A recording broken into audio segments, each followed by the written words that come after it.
Hello दोस्तों, कैसे हैं आप सभी लोग। आज थोड़ा-सा ये जो वीडियो है आपकी, मैं अभी घर को जा रहा अपने ट्रैवलिंग में हूँ, तो बीच रास्ते में उतर के अभी अपनी गाड़ी से आपके लिए वीडियो बना रहा हूँ। जो कल विज्ञापन जारी हुआ है फॉरेस्ट गार्ड वाला, सबसे पहले उसकी आपको शुभकामनाएँ उस एग्ज़ाम के लिए। होपफुली आप लोग उसकी तैयारी कर पा रहे होंगे और आप लोग ने जो नोटिफ़िकेशन है वो कंप्लीटली उसकी स्टडी कर ली होगी। एक हल्का-सा ब्रीफ आइडिया मैं आपको बता देता हूँ, ठीक है? क्योंकि कई बच्चों को ये समझ नहीं आ पा रहा था कि सर जो नोटिफ़िकेशन है उसके ऐज वाला, जो बेसिकली ऐज को लेके कन्फ्यूजन है कि क्या होगा, कैसा होगा, वो मैं आपको बता देता हूँ, ठीक है? देखिए, क्योंकि आप सब जानते हैं कि 11 नवंबर 2022 तक की इसकी डेट है आपके फॉर्म को फिल करने की, यानी 11 नवंबर 2022 तक का आप फॉर्म फिल कर लीजिएगा। और इतनी जल्दबाजी भी नहीं करनी कि आज ही फॉर्म भर दें, कल आप लोग दीपावली एंजॉय कीजिए, काफ़ी समय है। उसके बाद आप लोग जो है अपना फॉर्म वगैरह क्या कर लेंगे, फिल कर लेंगे, ठीक है? पहली चीज़। दूसरी चीज़, कुल जो पद हैं हम देख लिए होंगे 894 पदों पे विज्ञापन जारी हुआ है यूकेपीएससी के माध्यम से। और ये वही विज्ञापन है जो यूके ट्रिपल एससी ने पहले जारी किया था, उसी विज्ञापन को यूकेपीएससी ने अब दोबारा पब्लिश किया है और आप लोगों ने वो विज्ञापन अच्छे से स्टडी कर ली होगी, उसको रीड कर लिया होगा। तो 894 पदों पे 894 पदों पे यहाँ पे विज्ञापन जारी हुआ, इस चीज़ को देखना है, ठीक है? इसके अलावा आप लोग उसमें देखना जो कैटेगरी वाइज सीटों को डिवाइड किया गया है, जो अपने आप में वर्टिकल आपका आरक्षण है, जिसमें एससी के लिए 164, एसटी के लिए 37, ओबीसी के लिए 126, ईडब्ल्यूएस के लिए 94 और जनरल कैटेगरी के लिए 473 पदों पे जो विज्ञापन जारी हुआ है।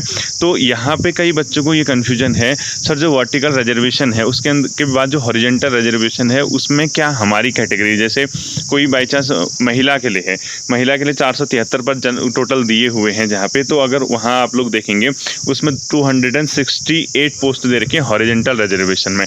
और बच्चों को ये कन्फ्यूजन है कि सर जैसे जो हॉरिजॉन्टल रिजर्वेशन दिया है इसमें क्या हमारी कैटेगरी के, चाहे कोई एससी महिला है, कोई एसटी महिला है, कोई आपका जो दूसरी कैटेगरी से आता कोई ईडब्ल्यूएस है, उनके सीटों का आवंटन नहीं किया गया, यानी अभी खोला नहीं है कि किसको कितने पद मिलेंगे। तो कन्फ्यूज़ मत होइए, क्योंकि हर किसी के लिए यहाँ पे पद आएंगे, हर किसी के लिए इसमें पोस्ट हैं, तो वो अभी खोला नहीं है। चाहे डीएफएफ हो, राज्य आंदोलनकारी स्वतंत्रता संग्राम सेनानी है, उत्तराखंड के सैनिक हैं, पूर्व सैनिक जो हैं, सभी के लिए जो हॉरिजॉन्टल रिजर्वेशन है उसमें पद होंगे। और आप लोगों के पास इस प्रकार का अगर कोई रिजर्वेशन का है जहां पे आप ईडब्ल्यूएस भी हैं, डीएफएफ भी हैं, इस प्रकार से, तो आप लोग अप्लाई कर सकते हैं, इसमें कंफ्यूज करने की ज़रूरत नहीं है, क्योंकि पद तो होंगे ही होंगे, लेकिन उसने पदों को खोला नहीं, स्पष्ट नहीं बताया कि किसमें कितने पद हैं, ठीक है? और ये जो वीडियो बन रही है अभी द्वाराहाट और सोमेश्वर के बीच का इलाका है, ये भी ध्यान रखना, ठीक है? अब देखिए इसमें जैसे जो आपका वर्टिकल आरक्षण हॉरिजॉन्टल दिया है, डीएफएफ को 18 पोस्ट दी हैं, उत्तराखंड के पूर्व सैनिकों को 45 पोस्ट दी हैं, अनाथ बच्चों के लिए 24 पोस्ट और महिलाओं के लिए 268 पद हैं। ये जो इसमें है, इस डीएफएफ में जनरल भी होंगे, ओबीसी भी होंगे, एससी भी होंगे, एसटी भी, यानी हर कैटेगरी के होंगे, ठीक है? उसने बताया नहीं है कि इसमें कितने पद हैं। तो आप लोगों के पास ऐसा कोई मतलब रिजर्वेशन का एक सर्टिफिकेट है इस टाइप का, तो आप लोग उसमें अप्लाई कर सकते हैं, ऐसे कोई परेशान होने की ज़रूरत नहीं है, ठीक है? अब देखिए क्वालिफिकेशन की जहाँ तक बात है, सिर्फ 12th पास, यानी अगर आप 12वीं पास है तो आपका जो है यहाँ पे ये आप इस फॉर्म में अप्लाई कर सकते हैं। सिर्फ 12वीं पास तक का आपका इसमें मांगा हुआ है, और इसके ऊपर की जो एजुकेशन है वो तो नॉर्मल सी बात है, 12th होना चाहिए, ठीक है? अब आप लोग जो मेन चीज़ है यहाँ पे, हाइट का जो इश्यू है 160 आपने पढ़ लिया होगा, 150 तो फीमेल के लिए दी है और 166 कुछ ऐसे 160 के समथिंग 66 देख लेना एक बार नोटिफिकेशन, वो तो आपने पढ़ ही लिया होगा। और चेस्ट वगैरह का आपको पता ही है कि 5 जो है फुलाने के बाद उसमें बॉयज़ के लिए है।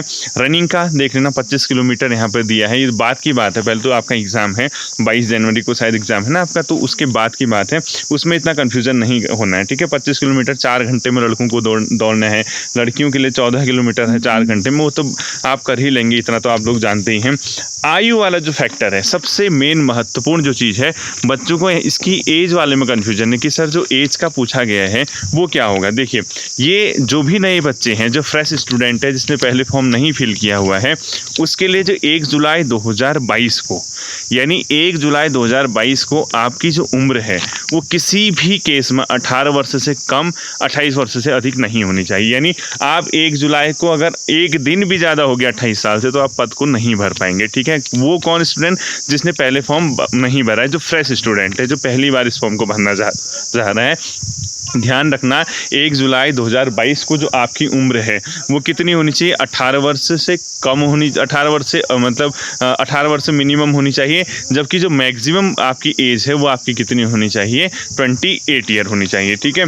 इसके अलावा एक और चीज़ ध्यान रखना, इसमें जो पहले जिसने फॉर्म भरा है, यानी ऐसे स्टूडेंट जब पहले फॉर्म भर चुके हैं उनके लिए एज जो काउंट की जाएगी 1 जुलाई 2021 से काउंट की जाएगी। ठीक है। 1 जुलाई 2021 से इसमें आपकी एज काउंट की जाएगी और 1 जुलाई 2021 को आपकी उम्र मिनिमम 18 वर्ष। ध्यान रखना, ऐसे छात्र जिसने पहले फॉर्म भरा हुआ है उसकी उम्र के लिए जो क्राइटेरिया है वो 1 जुलाई 2021 को होगा, वो 18 वर्ष होगा और अधिकतम जो आयु होगी वो 29 वर्ष से अधिक नहीं होनी चाहिए। यानी आपके लिए ऐसे स्टूडेंट जो पहले इसको यूके ने जब विज्ञापन निकाला था वहाँ पे अगर आपने इन पदों पे अप्लाई किया हुआ है तो ध्यान रखना कि 1 जुलाई 2021 को आपकी उम्र 18 वर्ष न्यूनतम और अधिकतम 29 वर्ष होनी चाहिए 1 जुलाई 2021 को। लेकिन नए जो छात्र हैं उनके लिए एज का जो फॉर्मूला है वो 1 जुलाई 2022 को न्यूनतम 18 वर्ष और अधिकतम 28 वर्ष से ऊपर ना हो, इस चीज़ को आपको ध्यान में रखना है। ठीक है।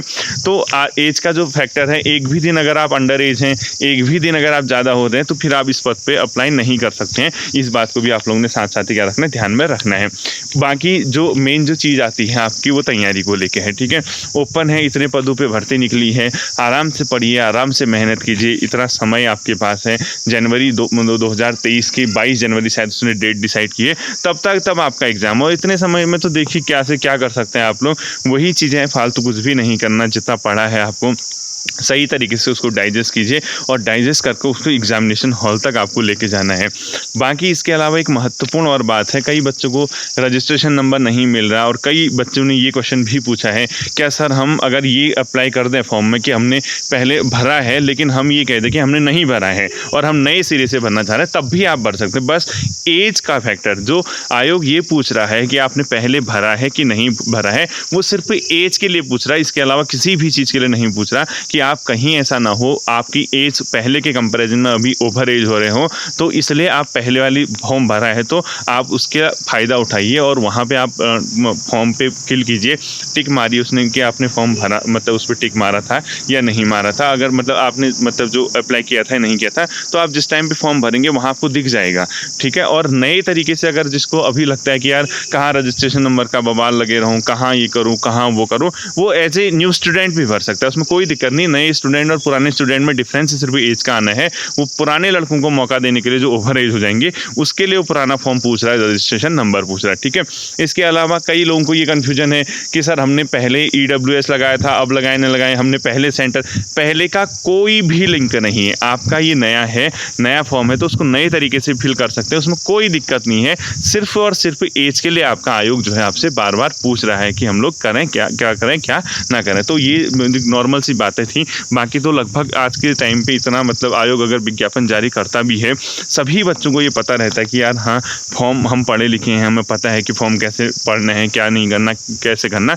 तो उम्मीद करता हूँ कि सभी ने वो नोटिफिकेशन जो है सही तरीके से उसको पढ़ लिया होगा और उसको पढ़ने के बाद उसको हर एक चीज़, जल्दबाजी किसी भी केस में नहीं करनी है। भले ही आपको 5 दिन बाद फॉर्म भरिए, 10 दिन बाद फॉर्म भरिए, 14 नवंबर तक का आपका डेट है, तो मुझे नहीं लगता है कि आपको ऐसा कुछ कन्फ्यूजन अब उसमें रहेगा कि यार हम कैसे करें क्या करें। और हाँ, एक चीज़ मैं आपसे ये कहूँगा बच्चों, किसी भी केस में आपका फॉर्म गलत नहीं होना चाहिए। सबसे मेन और सबसे महत्वपूर्ण बात क्या है, फॉर्म आपका किसी भी केस में गलत नहीं होना चाहिए, क्योंकि UKPSC आपको फॉर्म में करेक्शन करने का मौका नहीं देगा।